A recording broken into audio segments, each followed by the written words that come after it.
on se retrouve aujourd'hui pour une nouvelle vidéo sur ma chaîne et aujourd'hui on va parler bilan du mois d'août 2020. Aujourd'hui je vais vous parler de toutes les lectures que j'ai fait durant le mois d'août. Il y en a 11 et sur les 11 il y en a 6 que j'ai faites d'une même collection, d'une collection de Nathan, donc je vous en parlerai à la fin de la vidéo puisque je les ai lues à la fin du mois d'août. À cause du déménagement notamment et de la rentrée, je n'ai pas noté mes avis sur ces romans, donc je vais le faire à vif avec vous. D'habitude je prends quelques notes pour essayer d'avoir une idée de ce dont je vais vous parler dans la vidéo, et là je ne l'ai pas fait, du coup j'espère sincèrement que ce soit pas trop brouillon et que vous aurez un avis à peu près complet sur chaque roman, et du coup on commence tout de suite. Petit aparté, forcément nouveau décor avec ma nouvelle chambre. Je ne sais pas si ça restera comme ça, pour le moment voilà je me mets ma petite bibliothèque qui est dans ma chambre derrière moi, mais peut-être que le décor changera au fur et à mesure des vidéos, je vais m'adapter à la lumière, etc. Pour l'instant j'aime plutôt bien ce décor, mais on verra par la suite. Le premier livre que j'ai lu au mois d'août, il s'agit de Goodbye Things on Minimalist Living de Fumio Sasaki, un livre aux éditions Penguin en anglais, un livre de non-fiction sur le minimalisme et le fait de l'adapter dans sa vie de tous les jours, écrit par un japonais qui a eu énormément de succès dans son pays, mais aussi à l'international concernant le minimalisme. C'est une pratique, une manière de penser que j'aime énormément et que j'essaye d'appliquer au quotidien et que j'ai notamment appliqué pendant mon déménagement, que ce soit au niveau des vêtements, des livres, etc.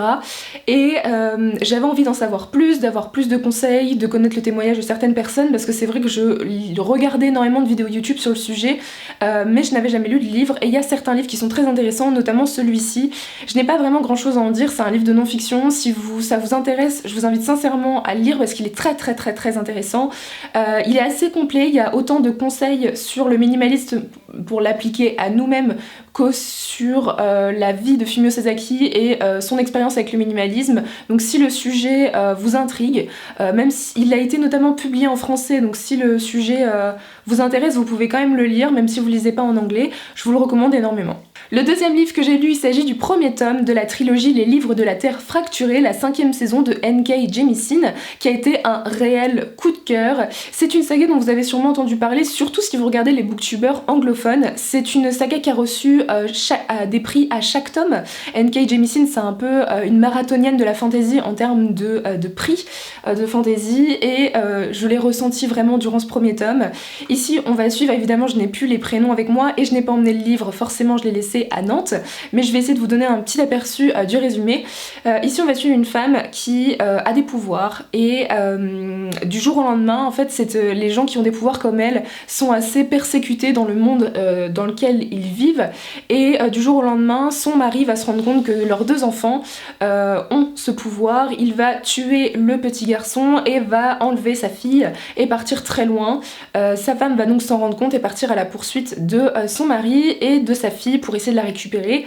Tout ça dans un monde où il n'y a plus 4 saisons mais 5 saisons, et la 5e saison est composée d'hivers interminables, de tempêtes, de tremblements de terre. Bref, la Terre elle a un peu atteint son point de non-retour, et c'est un peu une sorte d'apocalypse qui se déroule lors de la 5e saison, et on va suivre du coup le début de cette 5e saison lors du premier tome. C'est un roman de fantasy qui est assez incroyable par beaucoup de points. Déjà l'univers est extrêmement bien construit, il y a beaucoup de détails, c'est assez complexe au début, il faut réussir à se mettre dedans, mais c'est un univers qui est complexe et profondément passionnant. Je comprends pourquoi elle a reçu des prix, parce que c'est une imagination incroyable d'avoir créé un monde pareil, et j'ai vraiment adoré cet univers, que j'ai hâte d'en découvrir plus, parce qu'ici on nous lâche des petits indices sur ce qu'est la 5e saison réellement, sur ce qui va se passer par la suite, et ça donne très envie de lire le deuxième tome. Pour ce qui est des personnages, on suit des personnages qui sont terriblement attachants, ils sont humains, on a plutôt un bon portrait psychologique, je trouve, des personnages, et on s'y attache beaucoup. Il y a une particularité au niveau des personnages dont je vais pas vous parler pour pas vous spoiler, mais je l'ai beaucoup apprécié au niveau de leur évolution, et pour ceux qui ont lu le premier tome, ils comprendront sûrement. C'est un aspect que j'ai beaucoup apprécié, je me suis beaucoup attachée à eux, et vraiment j'ai hâte aussi de les retrouver dans la suite. Pour ce qui est de l'intrigue, ça se lit tout seul. Les 100 premières pages, je dirais entre les 50 et 100 premières pages, c'est de l'introduction, enfin de l'introduction entre gros guillemets, parce qu'il se passe quand même pas mal de choses, mais on s'introduit tranquillement à l'univers, on découvre un peu tout ce qui se passe là-bas, les bases de l'univers, les différents peuples, les différentes villes, les pouvoirs de ces personnes qui sont persécutées, qui s'appellent les orogènes, je viens de me rappeler du nom. Et c'était super intéressant, ça se lit tout seul, c'est un livre qui est pas si long que ça pour de la fantasy, il fait 400 pages et franchement il est largement suffisant et donne quand même envie de lire la suite. Il y a pas un sentiment de trop peu en finissant ce roman, la fin est assez incroyable et ça donne juste envie de lire la suite comme je l'ai répété.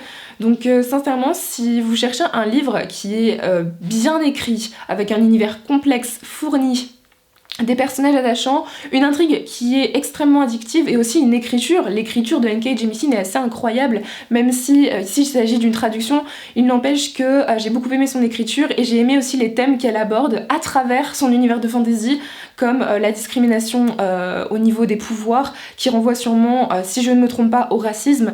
Et j'ai trouvé ça surtout très intéressant et j'aimerais beaucoup analyser ce livre de manière plus profonde. Je pense qu'il y a beaucoup de choses à en sortir et je comprends donc pourquoi il a reçu pas mal de prix. Ensuite, j'ai enchaîné avec Petit Pays de Gaël Faye. Ici, il s'agit d'un roman historique, on pourrait dire ça, témoignage de Gaël Faye, qui est un auteur-compositeur et qui a notamment écrit ce livre il y a quelques années, qui a été adapté cette année au cinéma, si ça vous intéresse.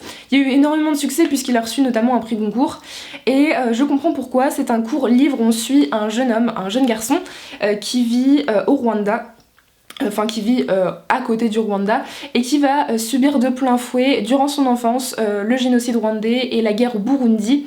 Et c'était un livre profondément émouvant et pourtant il y avait une part de légèreté par rapport au point de vue de l'enfance et de l'amour, de l'amitié. C'était très léger au début et en fait c'est un livre qui monte crescendo jusqu'au point culminant qui est ce génocide, qui est cette guerre et qui est extrêmement violent et surtout vu du point de vue d'un petit garçon qui a à peine une dizaine d'années et qui ne comprend pas forcément tout ce qui se passe même s'il en comprend beaucoup. C'est un livre qui est extrêmement touchant, qui m'a bien émue quand même. Au début j'avoue que j'étais pas vraiment dedans dans les 150 premières pages, c'est un livre qui en fait environ 300 presque, quelque chose comme ça. Les 150, je trouvais ça sympa, mais je trouvais qu'il se passait pas grand chose. C'était surtout la vie de ce petit garçon au Burundi, tout est joli, tout est beau, tout se passe bien. Et en fait, plus on avance et plus on s'en prend plein la tête, plus la situation politique elle se dégrade dans le pays et plus l'auteur met moins de filtres pour nous raconter ce qui se passe, même s'il garde toujours ce point de vue de l'enfance. Et c'était un livre qui m'a profondément émue, c'est très très bien écrit. En tout cas, c'est un livre qui m'a touchée. Le personnage principal de ce petit garçon est terriblement attachant aussi, forcément par rapport à tout ce qu'il subit, on ne peut que s'attacher à lui, sinon on a quand même pas beaucoup de cœur si on ne s'attache pas à ce garçon.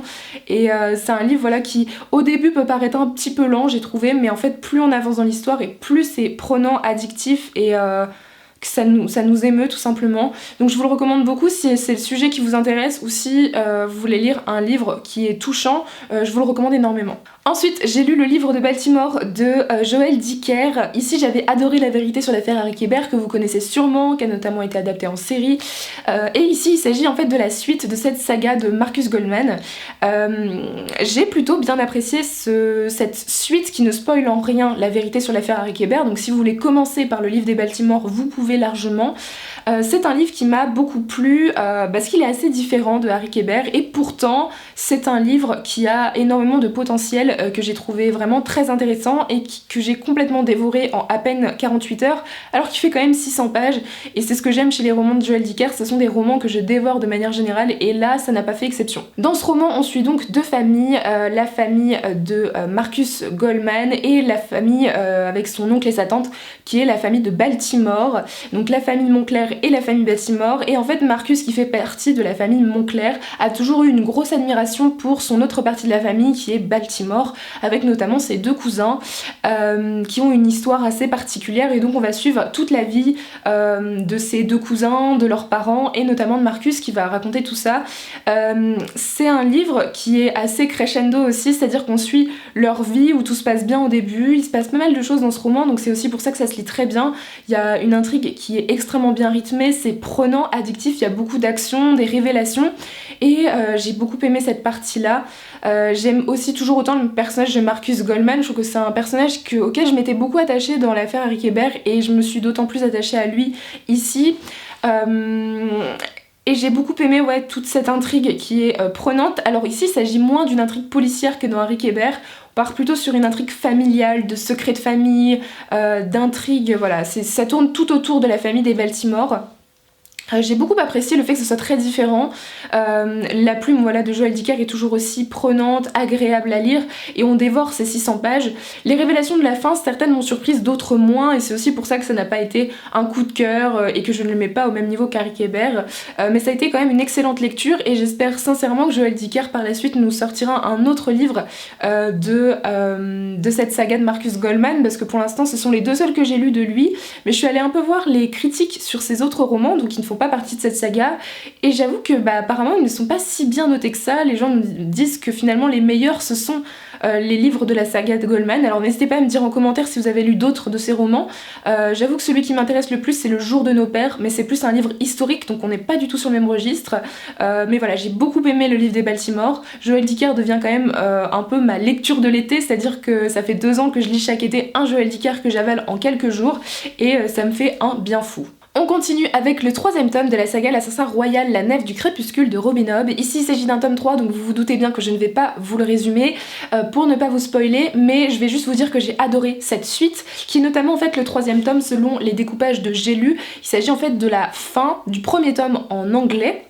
Donc vous vous doutez bien que dans ce 3e tome, il y a énormément d'actions, il se passe énormément de choses, il y a beaucoup de conclusions, de péripéties, de surprises et c'est pour ça que j'ai énormément accroché à ce 3e tome. Peut-être un peu plus que le 1er et le 2e, parce que le 1er et le 2e sont un peu plus longs, il se passe pas énormément de choses, même si je m'attache beaucoup aux personnages, mais ce 3e tome c'est un peu l'apothéose de cette première partie, on va dire ça comme ça, et je l'ai vraiment ressenti et ça m'a vraiment donné envie de lire la suite. Et de notamment enchaîner le 4e, 5e et 6e tome, histoire de ne pas retomber dans cette idée des 2 premiers tomes qui sont un peu lents et du 3e tome qui est un vrai feu d'artifice en termes d'action et de surprise et de retournement. Je suis toujours autant attachée aux personnages de Fitz, mais notamment aux autres personnages de cette saga. C'est une saga fantasy qui a énormément de potentiel et ça se ressent dans les 3 premiers tomes. Et quand je vois tous les tomes qui me restent encore à lire, j'espère sincèrement que ça va tenir la route, mais je n'en doute pas. J'aime beaucoup la plume de Robin Hobb, j'aime son univers, même si de temps en temps je le trouve assez classique et en même temps c'est une saga qui a été écrite il y a longtemps.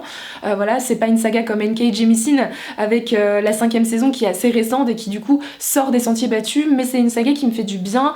C'est une saga longue qui me permet de m'attacher énormément au personnage et de rentrer dans un univers pendant plusieurs années, ça c'est assez incroyable. Contrairement à d'autres personnes, je n'ai pas très envie par exemple de lire Game of Thrones, mais L'Assassin Royal ça reste quand même une des longues sagas de fantasy que j'ai envie de découvrir et de continuer par la suite. Donc j'espère sincèrement que le 4e, 5e et 6e tome seront à la hauteur et je sais qu'après ces 3 tomes, je m'attaquerai donc à la nouvelle saga qui est Les Aventuriers de la Mer avant de retourner vers L'Assassin Royal. Donc je n'ai qu'une hâte, c'est continuer cette saga. Enfin, on va terminer avec les 6 derniers livres de cet update. En fait, c'est une nouvelle collection que Nathan a sortie début septembre, là, donc elle est sortie il n'y a pas si longtemps au moment où je vous poste cette vidéo. Il s'agit d'une nouvelle collection qui s'appelle Cours toujours, et le principe, il s'agit ici de lire un livre qui est à la fois adapté en audiobook et en e-book, c'est-à-dire que quand vous achetez la version papier, vous recevez, grâce à l'application Nathan, la version audiobook et e-book, ce qui vous permet de lire où vous voulez, quand vous avez le temps, et vous n'avez plus cette excuse de je n'ai pas le temps de lire, puisque vous pouvez lire à la fois ce livre dans les transports, vous pouvez le lire au travail pendant vos pauses, vous pouvez le lire chez vous tranquillement en papier. C'est adapté à tous les supports et je trouve le principe super intéressant, puis ce sont aussi des livres qui sont assez courts, ils font 60-70 pages maximum et ce sont plutôt des sortes de nouvelles. Là pour l'instant il s'agit de nouvelles jeunesse puisqu'il s'agit des éditions Nathan, vous en doutez bien, donc des nouvelles jeunesse young adulte pour certaines. J'ai lu les 6, donc je vais prendre mon carnet parce que j'ai toute la liste des livres. Je ne vais pas vous faire des résumés à proprement parler, mais plutôt des mots-clés sur chaque livre et je vais vous donner ma note parce que je n'ai pas envie de vous spoiler, c'est des livres qui font 60 pages. Si je commence à vous parler du résumé, je risque en fait de vous raconter toute l'histoire et c'est pas le principe. L'idée c'est que je vous donne quand même envie de les lire et que je les ai reçus de Nathan, donc l'idée c'est quand même que si vous avez envie de tester, que vous le fassiez par vous-même et pas que moi je vous donne tout ce qu'il y a dans les romans. Mais voilà, je vais vous donner peut-être un petit aperçu de quoi parle chaque livre. Donc au moment où je vous parle, ils sont déjà sortis en librairie si ça vous intéresse, donc n'hésitez pas à tester celui qui vous tente le plus. Donc il y en a 6 pour l'instant qui sont sortis, je les ai tous lus. Donc le premier il s'agit de Comme un homme de Florence Hinkel. Donc il s'agit d'un livre que je n'ai pas vraiment apprécié en soi, je n'ai pas vraiment accroché à l'intrigue, mais si on part sur une ambiance hivernale avec des secrets de famille, une intrigue assez énigmatique que j'ai trouvé ça sympa mais pas incroyable, mais si vous aimez Florence Niquel, pourquoi pas. Ensuite j'ai lu Son héroïne de Séverine Vidal. Ici c'est un livre qui m'a beaucoup plus plu que Comme un homme. Ici on parle d'amitié toxique, on parle de relations étranges, d'harcèlement, d'amitié. Enfin c'est un livre qui m'a beaucoup plus plu, qui m'a surprise et qui a réussi à me toucher, et surtout je m'en souviens aujourd'hui en fait de tout ce qui se passe dans ce livre, alors que voilà il y en a d'autres pour lesquels c'était sympa mais je retiendrai pas l'intrigue, mais celui-ci m'a beaucoup surprise. Puis j'en ai lu un autre avec lequel j'ai eu un peu plus de mal, il s'agit du plus mauvais livre du monde de Vincent Cuvelier. Ici c'est un livre qui porte plus sur l'humour, l'ego, l'écriture notamment. C'est un livre qui est plutôt drôle, mais c'est vrai qu'il ne m'a pas énormément surprise. C'était sympa mais sans forcément d'être révolutionnaire. Puis j'ai lu Les poteaux d'abord de Rachel Coren Blitz, si je ne me trompe pas. Ici on parle de racisme, de vacances, d'amitié et de compréhension de ce qui se passe dans le monde chez les jeunes, et j'ai trouvé ça aussi très intéressant au niveau de la discrimination. J'ai beaucoup aimé les thèmes qui étaient abordés, et puis c'est vrai que c'est un livre qui m'a surprise, même si je suis restée un peu sur ma faim par rapport à l'évolution de la pensée du personnage, et j'aurais aimé que ça aille un tout petit peu plus loin, mais c'est vrai que donc, c'est un livre qui fait seulement 60 pages, donc c'est assez survolé, mais j'aime bien le fait qu'on aborde ici ce thème en jeunesse, young adulte, ça fait toujours du bien.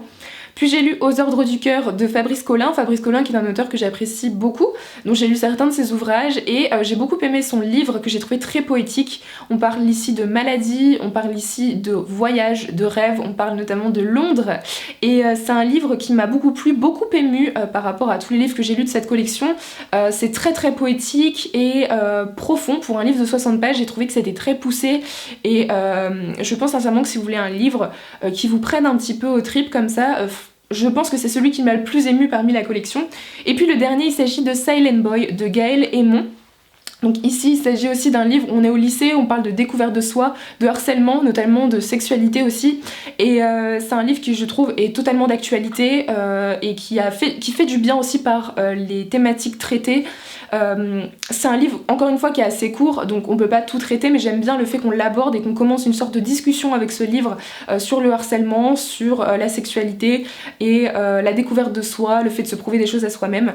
Donc voilà, c'est un livre que j'ai aussi beaucoup apprécié. Donc voici un peu la collection, les 6 livres qui sont sortis, peut-être que d'autres sortiront par la suite, je ne sais pas trop, mais voilà, si ça vous intéresse, n'hésitez pas à aller voir, de toute façon je vous mets tous les liens en barre d'infos. Voilà tout le monde, c'est terminé pour cette update du mois d'août, donc avec toutes mes lectures. J'ai lu 11 livres en tout, avec d'excellentes lectures, comme des lectures plutôt qui ne m'ont pas vraiment marqué, on va pas se mentir, mais voilà, j'ai fait de très bonnes lectures, donc j'espère que ça vous a plu. Vous n'aurez pas ce genre de bilan aussi long dans les mois à venir forcément, puisque je reprends les études, donc je ne vais pas lire autant, on partira plus sur des bilans de 4-5 livres maximum, surtout qu'il faut que je lise beaucoup aussi pour le master.